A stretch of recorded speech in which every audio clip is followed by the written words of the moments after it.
cole comigo na corda e não me deixe na mão. Eu sou Carol Peixinho, assessora de casamentos, produtora de conteúdo, mestre de cerimônias, palestrante, e estou aqui para te convidar para mergulhar comigo nesse universo de casamento. Vou te contar as tretas reais, o que acontece, os bastidores. Vem? O que é protocolar e que não deve deixar de existir quando o assunto é casamento? Essa palavra protocolar, eu confesso que ela me incomoda um pouco. Embora eu seja assessora de casamentos e protocolo seja a base, né, uma das bases do meu trabalho, da minha entrega, porque eu trabalho com protocolo, com regulamentação, com uma gestão, com planejamento e organização, a palavra protocolar, quando ela entra na parte da diversão, da entrega, do entretenimento, da fotografia, do registro, da memória dos casais, ela me incomoda.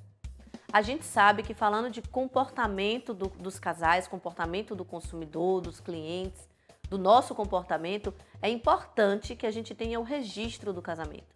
Seja através da foto ou do vídeo, o registro é muito importante.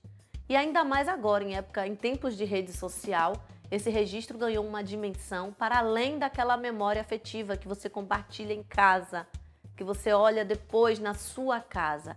Hoje somos todos vitrines da nossa vida, vitrines da nossa felicidade, e quem não quer compartilhar o grande dia do seu casamento?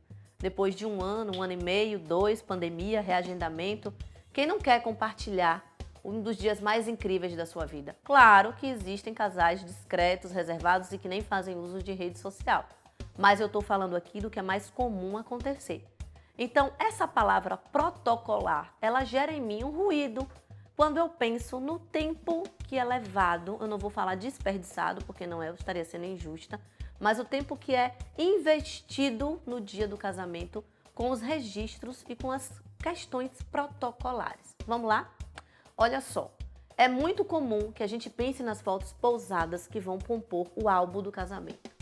É muito comum que aqui em Salvador, Bahia, fazendo um recorte nacional, a gente tenha em um casamento com até 200 convidados uma média de 2 a 3 mil fotos.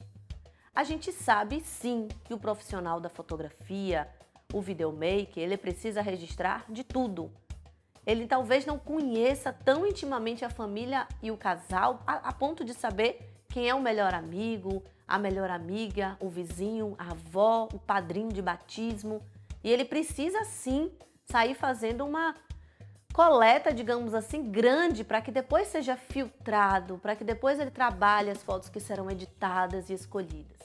Ele também sabe que mesmo com todo esse labor, toda essa entrega, que é um trabalho não somente operacional, técnico, de criatividade, como de desgaste físico também, ele sabe que dessas 2, 3, 4 mil fotos não serão usadas de repente nem 10% dessas fotos para o álbum. E tudo é um processo de construção e entrega do seu trabalho. Da mesma forma, o videomaker, ele sabe que de repente ele vai gravar por 3, 6, 5, 10 horas. Se for um wedding week de final de semana, se tiver um esquenta do casamento, um pós-wedding, se tiver um ensaio do casamento, ele vai fazer registros aí e uma coleta muito grande. E que hoje a gente tem uma média de filmes que tem uma duração de 15 a 30 minutos.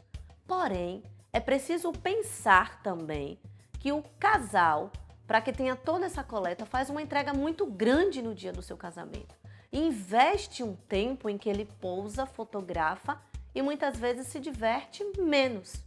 Para além disso, essa palavra protocolar também me traz esse ruído. Para mim, fotografia é afetividade, é memória. Sabe aquela sensação gostosa de chegar na casa do pai, da mãe, da avó e ver fotos de quando você era criança? Até as terríveis, aquelas fotos horrorosas que você não ousa colocar no Instagram. Você banguelo, você perdeu o dente, você fantasiado de índio, que humilhação, né? Esse tipo de coisa, mas elas trazem uma lembrança. A fotografia e o registro de filmagem, eles atuam também na nossa memória, porque muita coisa a gente vai esquecer, muita coisa a gente vai lembrar que não foi registrada, muita coisa a gente vai misturar, mas o registro vai trazer o momento exato do que foi que aconteceu. E como eu falei para vocês, como foto para mim tem essa relação com memória, E eu acho gostoso isso de você reviver de fato através daquilo. Eu gosto da memória do que de fato aconteceu e fez sentido. E no casamento hoje, eu gosto de trazer uma discussão de que nem sempre o que é protocolar faz sentido. Vamos lá, fotografia na mesa do bolo do casamento. Em algumas regiões do Brasil, como Recife, se não me engano, o bolo tem um papel bacana, fundamental, dentro de todas as etapas da festa. Mas aqui em Salvador, por exemplo, é muito comum que os casais façam fotos de registro de corte de bolo, em que o bolo não foi cortado. Ah, o bolo é cenográfico, o casal nem tem uma paixão enorme pelo bolo do casamento, aí nesse momento as confeiteiras me perdoem, isso acontece, pode acontecer. Mas aí eles vão perder ali, não sei, 3, 4, 5 minutos, algum tempo, fazendo fotos do registro do bolo de um corte que não é real. Eles não cortaram o bolo, eles não serviram o bolo é cenográfico, mas é uma foto protocolar. Que esse protocolar seja de fato, assim, brifado com um casal clássico que tem o interesse em ter essa foto pousada na frente do bolo. Se você tiver um casal alternativo, se você tiver um casal praiano, despojado, que não se importa com esse tipo de foto protocolar na mesa do bolo, na mesa dos doces e deseja fazer um outro tipo de foto ou curtir a festa, querido fotógrafo e videomaker, brife direitinho com o casal e se liberte desse protocolar. Porque eu, enquanto assessora, sabendo que o meu casal é adulto e que eu brifo com ele direitinho o que ele vai ter pós-casamento, do registro, ou que ele vai ter durante a minha entrega, fico de coração leve e feliz em saber que aquele momento o casal vai estar aproveitando para a construção de uma memória verdadeira, de algo que ele realmente vai curtir. Outra coisa que é importante a gente lembrar é que hoje a gente tem os cantinhos instagramáveis, não é? Hoje a gente tem os backdrops, os selfie point nos casamentos, que são um grande atrativo. Eles chegaram no casamento para ficar, então a gente tem uma jardineira, um neon, um painel, um mural de flores para poder atrair, para poder ser um lugar bacana. A gente gosta, inclusive, de fazer essas fotos protocolares dos amigos e recepcionar e aproveitar.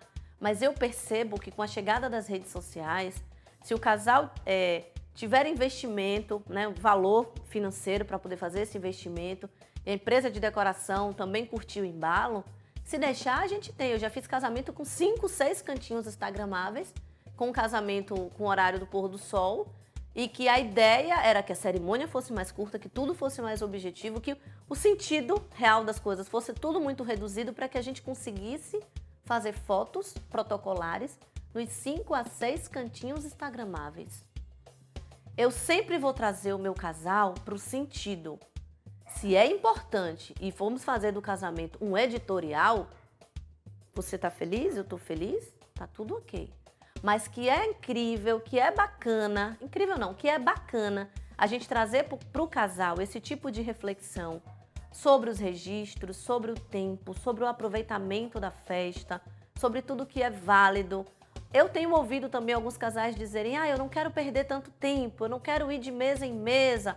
A gente sabe que o cantinho instagramável ele também tem essa utilidade, para a gente estar trazendo os convidados e fazendo uma dinâmica diferente para a fotografia. Então, assim, eu espero que vocês estejam compreendendo o que eu estou querendo falar aqui. É um equilíbrio, ou então um briefing mesmo, um raio-x do casal, para que a gente não fuja do propósito e valide memórias. Ah, Peixinho, mas eu tenho um casal. Eu casei a Rose Santiago em janeiro de 2020, se não me engano. Foi isso mesmo, 16 de janeiro de 2020. Uma noiva maravilhosa, que fotografa muito bem, que curte fotografia, que teve os seus cantinhos instagramáveis, que teve um dia romântico, uma decoração maravilhosa, com um quiosque incrível, com arranjos de maracujá, que tinha um cheirinho assim com... Nossa, foi surreal. E eu sabia o quanto a fotografia para ela era importante. Eu sabia o quanto fotografar no making-off, fazer a entrega da decoração. E eu sabia o quanto o noivo da Rose, que era o Adson, fazia questão de vê-la feliz, porque ele já conheceu ela assim. Então, nesse caso, eu não estou falando de memórias inventadas. Eu estou falando de memórias reais. A dança do casal, o corte do bolo, aquela aquela felicidade, aquele prazer em estar fazendo foto em cada um dos seus cantinhos. E aí eu poderia dizer que sim, era 1h30, 2 horas de fotografia investido no que eles sonharam para o seu dia. Aí tá perfeito.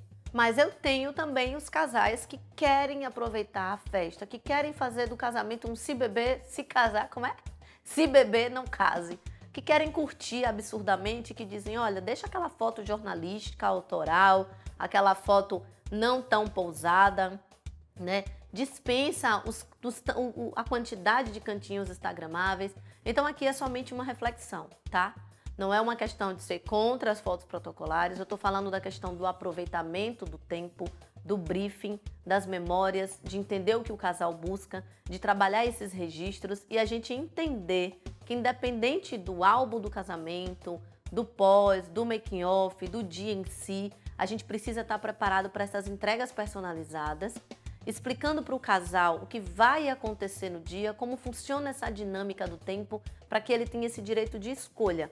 Respeitando também quais são as limitações do videomaker ou do fotógrafo do casamento ao reduzir ou não fazer ou modificar, tudo devidamente registrado por e-mail, através de contrato, para que fique tudo redondinho, tá bom?